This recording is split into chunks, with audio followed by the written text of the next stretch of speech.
तो जम्मू कश्मीर से बड़ी खबर आपको बता दें, जम्मू कश्मीर में एनआईए की रेड, टेरर फंडिंग को लेकर एनआईए की लगातार रेड देखी जा रही है, छापेमारी की जा रही है। जम्मू कश्मीर में कुल 13 ठिकानों पर एनआईए छापेमारी कर रही है। तो लगातार टेरर फंडिंग मामले को लेकर एनआईए की कार्रवाइयां लगातार जारी हैं। माजी में भी कई मकामात पर एनआईए की छापेमारी देखी गई, कई प्रॉपर्टीज को सीज किया गया और आज फिर जम्मू कश्मीर में एनआईए अलर्ट मोड में नजर आ रही है।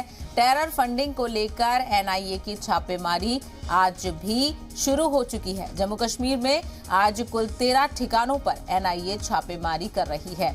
तो टेरर फंडिंग मामले को लेकर तमाम तरह की कार्रवाइयां एनआईए की जानिब से लगातार जारी हैं। इससे पहले भी हमने देखा था कई मामलों को लेकर एनआईए लगातार छापेमारी कर रही है। दस्तावेजों को खंगाला जा रहा है, क्या कुछ चीजें टेरर फंडिंग मामले से जुड़ी हुई सामने आ रही हैं, इसको लेकर भी लगातार छापेमारी की जा रही है। जम्मू कश्मीर के 13 ठिकानों पर एनआईए की छापेमारी देखी जा रही है। एनआईए की रेड हो रही है। टेरर फंडिंग को लेकर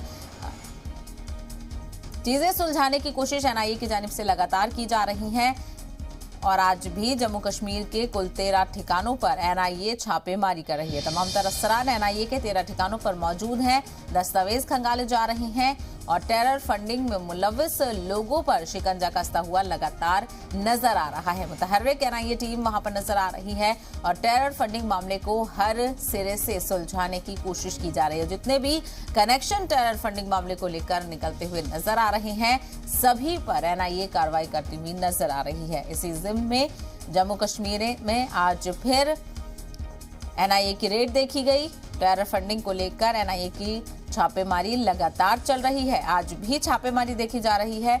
जम्मू कश्मीर में कुल 13 ठिकानों पर एनआईए इस वक्त छापेमारी कर रही है।